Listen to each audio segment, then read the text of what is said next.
নমস্কার বন্ধুরা, আমি কল্পনা। প্রতিদিনের মতো দেখো চলে এসেছি আরেকটি ব্লগ নিয়ে। আজকে আমি রান্না করেছি ডিমের গঙ্গার জল। শুনেছো তোমরা কোনো দিনও ডিম গঙ্গা? আজকে আমি রান্না করেছি ডিমের গঙ্গার জল।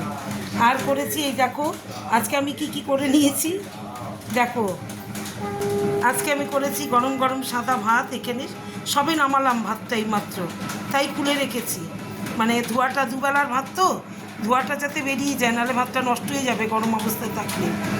এই দেখো গরম গরম সাদা ভাত, এখানে পটল ভাজা। হ্যাঁ, আর আমি কিন্তু কিচ্ছু করিনি, আর পটল ভাজা। আর এখানে করেছি ডিম গঙ্গা, এই যে গঙ্গার জল ডিমের।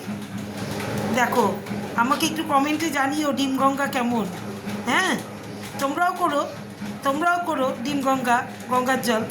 এই দেখো কেমন হয়েছে একটু জানিও কিন্তু আমাকে। তাহলে আজকে আমার মেনুগুলো হচ্ছে গরম গরম সাদা ভাত। এই দেখো গরম গরম এক হাঁড়ি সাদা ভাত, আর এখানে পটল ভাজা, আর এখানে ডিমের ঝোল পাতলা করে, মানে গঙ্গার জল যেটাকে বলে। এর জন্য আমি বলছি, আমি কিন্তু তোমাদের সঙ্গে একটু রসিকতা করলাম, মানে ইয়ার্কি মারলাম। তোমরা কেউ কিছু ভেবো না কিন্তু। বন্ধুর সঙ্গে ইয়ার্কি মারে, তাই না? তো মনে করো না।